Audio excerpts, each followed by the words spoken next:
Hey, everybody. Welcome to Straight Outta WAC Pigskin, the newest WAC podcast. My name's Dustin Helton. You might know me as the Rev SFA on social media. And normally I'd have a partner here, Kyle McDaniel, who is the gentleman who runs WAC Hoops Digest. Unfortunately, Kyle is out sick. So we're going to get this started without him. Kyle, I know you're going to watch this, and we hope you get better soon. So normally we would have a nice intro and everything else saying how this is now part of the FCS Fans Nation podcast network. Unfortunately, Kyle has all that, not me. So we're just going to kind of go solo and go no frills. So you might ask, why am I doing a podcast now? Why didn't I start week one? Well, let's be honest, folks. I'm lazy. Really, I wanted to kind of see what the landscape looked like. I want to see there's interest in WAC football. It is a new conference. We're growing a new thing. And, we'll see how this goes. So, throughout the year, we'll have some guests, some from FCS Fans Nation, some from other places. And it'll just be a nice recap of the previous week. And then we'll talk about upcoming games and any other sort of shenanigan we think fits into this podcast. So let's go. So let's talk about week 4. We'll go through the games real quick. We had some really great ones last week. And then we'll talk about the WAC Power Poll that we have. And then we'll talk about the games upcoming this week. So week 4.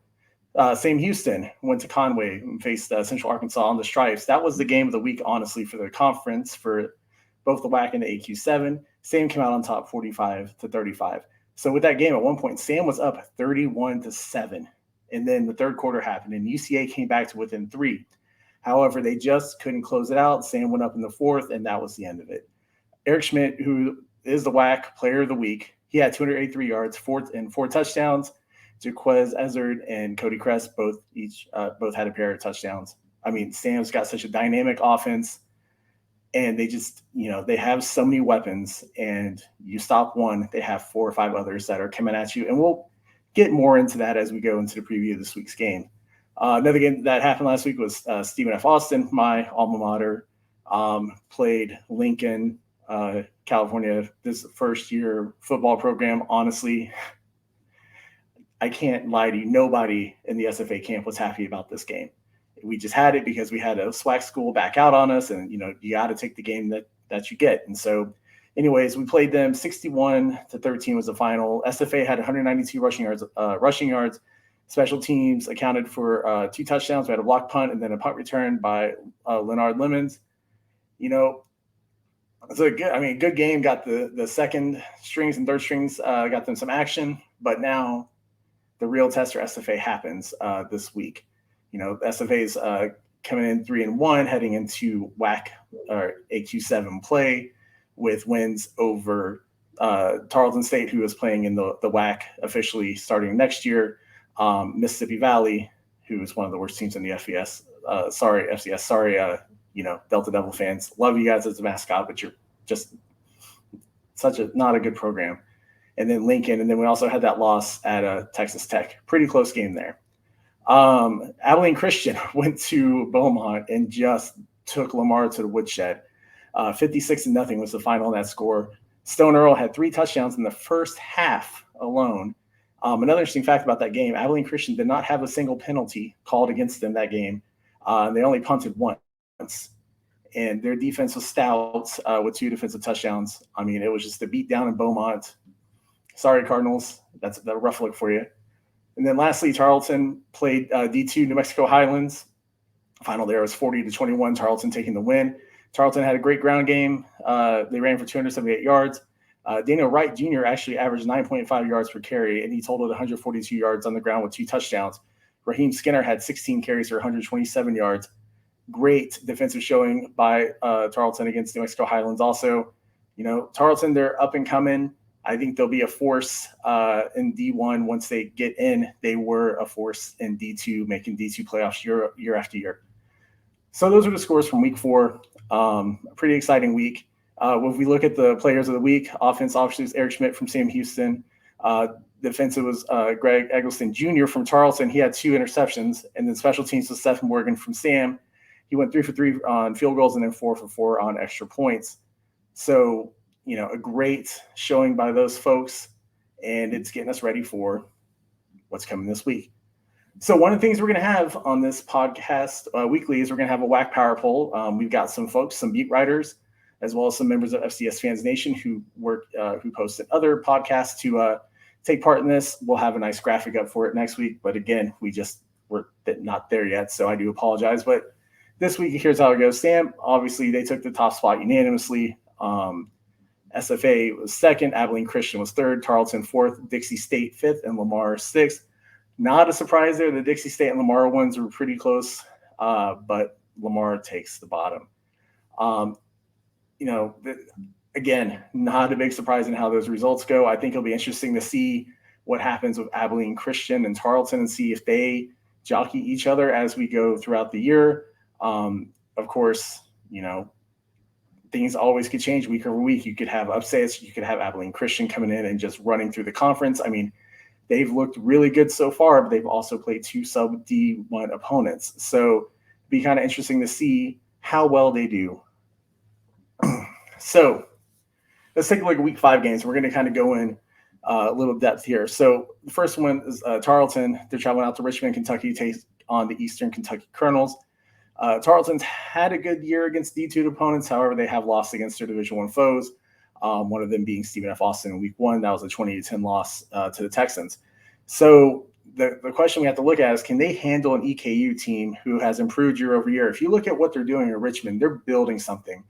They year over year have improved. They've put together an offense. They're getting a better fan base too. I think they said they've had more tickets sold this year than in previous years. Fans are getting excited to watch teams there at Roy Kidd Stadium, and I mean, who can blame them? I think that'll be a very interesting game to watch. I think EKU is going to take it at home against Tarleton. I just don't think Tarleton is quite up to the D1 standards yet. I know they did beat SFA a couple years ago, but I think EKU is the better team here, and that will show. The big game of the week, obviously, hands down, is Battle of Piney Woods. So for those of you who don't know, this is the 95th meeting between Stephen F. Austin and Sam Houston. This game takes place at NRG in Houston, Texas, at NRG Stadium, the home of the Houston Texans. It hasn't been good for SFA in the past decade. I think we've lost now 10 in a row. I think our last win was the last win for the Lumberjacks was 2010. Sam has really dominated this rivalry, especially since the 2000s, to be honest, the early 2000s, to be honest with you. And I mean, if you think about the Sam teams that we had in the 2000 teens, they had the 2 national championship runs, and they're after North Dakota State. I believe they're the second or third most successful program in terms of regular season record. It's just unfortunate that they would play great at home, then they have to go on the road and they would just get blown out by James Madison or North Dakota State. They still haven't lost at Bowers in the playoffs. So if they can get home field this year, it's a good chance you'll see them in Frisco again, because they just have a great football atmosphere there for playoffs. I wish they'd get it for regular season. No offense, Sam alumni, but you guys are terrible about going to home games in Huntsville. So with this game, it's really 2 things are going to come from this. I think one, we're going to see just how good Stephen F. Austin actually is. This is their first, I would say, true test, and this is the first of 2 games in a little gauntlet before their bye week, because they have Sam Houston first, and then they have to travel to Jacksonville, Alabama, and take on the Gamecocks. Not to go off on a tangent here, but we've got some fans of the AQ7 and ASUN who are probably watching this, and I don't know if the Jacksonville State president will be watching this, although he follows me on Twitter. But it is time to rid yourself of John Groth. It's just absolutely time. Gamecocks fans, you deserve better. You're renovating your stadium. It's already one of the better ones in FCS. Have such great talent there. You need a coach that can get you to the next step, because you made that 1 national championship appearance. So other than that, you have faltered early in the playoffs, or just not made the runs that you're capable of. And that comes down to coaching. So for Brandon Owen, if you're watching this, it's time to let John Groth make his way elsewhere and get a new coach and start a new regime in Jacksonville. All right. So sorry for that tangent, but I wanted to get that in there. So again, with Battle of Piney Woods, SFA, they have had 2 top 5 FCS defensive recruiting classes over the past 2 seasons. Coach Carthel has tried to build a defensive powerhouse. He also has some great weapons with Trey Self at quarterback and Xavier Gibson, who is making a case for WAC offensive player of the year, definitely wide receiver of the year. And he should probably be on the Walter Payton watch list as we get further on in the season. He is the number 1 target for Trey Self. He is incredible out in the flat. He can move, he can make explosive plays, and that's what SFA is going to need against Sam's secondary. When you look at Sam's defense, Sam's front 7 is not only the best in the WAC, they are the best in the FCS, and I will debate anybody on that. They do not let teams run on them. They get in after the quarterback. They have such great defensive linemen and great linebackers, but their secondary is probably their weakest point on their entire team. Their secondary is a little suspect, and I think that would be where SFA could take advantage of it and break off some big plays and basically play Sam's explosive game against them. On the flip side, though, you look at Sam's offense. I mean, you got Eric Schmidt at quarterback. You have got Jaquez Ezzard, receiver. Jaquez Ezzard's amazing. He's going to be playing on Sundays. There's no question of that. But if you stop Ezzard, what happens? You have a day. If you stop a day, you have Cody Crest. And then let's not forget about Noah Smith and Ramon Jefferson. There's so many weapons that Sam has at their disposal, and it's hard for defenses to stop them. And I don't know if SFA's defense, pardon my nose, I don't know if SFA's defense is able to. SFA currently, I believe, has 8 picks, and 3 of those are ran back for touchdowns already this season. But again, they've been playing against not stellar competition. So, we're gonna really see just how good SFA's offense is, but also just how well those FCS recruiting classes, that top 5 that Colby Carthel has recruited, we're gonna see how they do against a true offensive powerhouse. It's going to be a great game to watch. There's so many great games across the FCS this week, but I hope it doesn't fall on the wayside behind games like Eastern Washington and Montana, or North Dakota and North Dakota State. I hope you guys turn this one on and give it a watch, because I think it's going to be a great one. And, it's a rivalry game, is always a rivalry game. You have to throw out the record books on this. You have to throw out previous years. You just have to look at the game and look at the teams, because I know Colby Carthel has been waiting for this game for 2 years, but I also know that Sam Houston has been waiting for this game as well. So 4 o'clock, I believe it will be on ESPN Plus, although as of today, they didn't have any TV listings up. I was hoping maybe it would get picked up by one of the linear channels, but I think their schedules are full. Maybe it'll show up elsewhere, but I bet you'll be able to find it on ESPN Plus.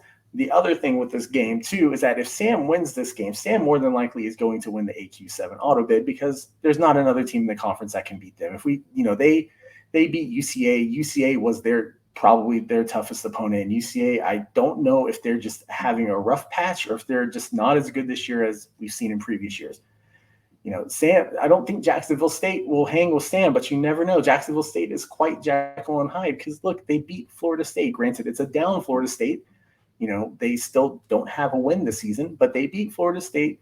They beat, North Alabama, and then they lost to UAB and they lost to Tennessee Martin. So it's really and truly a Jekyll and Hyde type team, and it's going to be interesting to see what happens there. The other thing is that if we look at the rest of the conference, I mean, Eastern Kentucky, I don't think they're good enough to beat Sam. Lamar is obviously not going to. Abilene Christian, I mean, we're going to kind of see what happens with them as we get on with the season, as they start playing more conference play and not just, teams like Louisiana College and Texas Permian Basin. I know they boat race Lamar, but we got to see what happens with the rest of the schedule. So again, if Sam wins this game, I think you'll see that Sam is going to get the auto bid, and then it's going to be down to who's going to get second place in the AQ7. Will it be SFA? Will it be Jacksonville State, or will it be Central Arkansas? And currently where Central Arkansas sits, they would need to win out to potentially get a playoff spot, because they're sitting kind of on the edge. they're 1-3, and one of those losses was to Arkansas State, so it's not going to hurt them. But they're just kind of they're in a bad spot. And then of course Jacksonville State. We'll see what happens with them as we go on. But Jacksonville State still has to play Sam Houston. They still have to play SFA. They still have to play Central Arkansas. They don't have the easiest of times ahead of them either. So it's going to be a great game in Houston. I'm looking forward to it. I'll be there, obviously cheering for SFA, but I promise I will come back with a very non-biased look at how the game went. The other two games that we have on here, one, we have what we jokingly, when we were part of the Southland, used to call the Palindrome Bowl, because it is UCA traveling to Abilene Christian to take on ACU. So this game will show two things. One, is UCA that bad this year? And it's really surprising that they've struggled. I mean, they have such a great quarterback in Braylon Smith. They have 2 All-American wide receivers. They have a great offensive game. So I don't know what's going on with them. Their one win was against Arkansas Pine Bluff, which was a great win because they were the spring SWAC West champion, I believe. But then Arkansas Pine Bluff managed to completely lose it in the second half of their game against Alcorn State and lost that one. So is that win really that strong of a win now? I guess we'll find out. And the thing with Abilene Christian is, yes, they beat up Lamar. I mean, they just beat up Lamar. But again, they've also played UT Permian Basin, who's D2. They played Louisiana College, who I think is NAIA. I don't even think they're D2 or D3. They haven't had the strongest opponents this year. So it's really going to see, is Abilene Christian that good? Stone Earl looks like a great quarterback. And not only that, that's one of my favorite names in FCS football. He looks like a great quarterback. They've got a great 1-2 punch with him and Peyton. Oh man, now I forgot his last name. I'm sorry, Peyton. I think it was Peyton Mansell. I believe that's his last name. I apologize if you actually watch this, but they have a great 1-2 punch, and those guys are young too. I believe that Earl is a redshirt freshman and Peyton's a redshirt sophomore. So they've got 2 young guys at the helm taking control of that Abilene Christian team. So, with the game being in Abilene and not in Conway, it will be very interesting to see what happens with this game. The last game on the docket for this week is Dixie State going to Brookings to take on the South Dakota State Jackrabbits. So this game is going to turn ugly quickly because South Dakota State is that good. But I want to give props to Dixie State. Dixie State said that they wanted to play in Division I football, and they set up their schedule this year to be Division I football. They're playing Montana. They played Weber. They've got South Dakota State. They have got all the big boys, all the football, all the playoff teams on their schedule. And iron sharpens iron, and this will only be a benefit to Dixie State as they move on. I think next year they become Utah Tech, but they still will have the experience of playing all these powerhouses.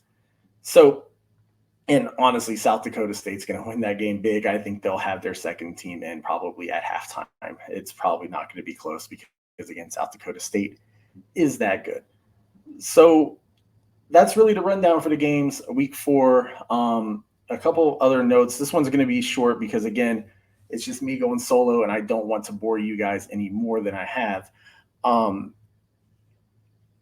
gentleman on Twitter by the name of New Mexico NMSU Fanatico, when we said that we were going to do a WAC podcast, he said, hey, you should talk about New Mexico State since they play in the WAC in basketball and other sports. And so I am going to say something about you, New Mexico State. You should drop down to FCS. Follow what Idaho did. Just make your way down. We'll be waiting for you. If the WAC moves up in 5 years or 10 years or whenever it is, you can come back up. But you guys are not competitive at the FBS level. It's time to stop being an FBS team in name only because you're bad. I think you've had, 2 winning seasons in the past 20 years? And trust me, I'm a fan of SFA. I understand bad football. It's just time. It's time to come back, come down to the FCS level. You'll be more competitive, and you could set up nice regional rivalry games with, some of the Texas schools. Maybe Idaho will play you again in a non-conference. Hey, we used to be at the FBS level. I mean, it's just time to walk away. So Aggie Fanatico for you, drop down to FCS.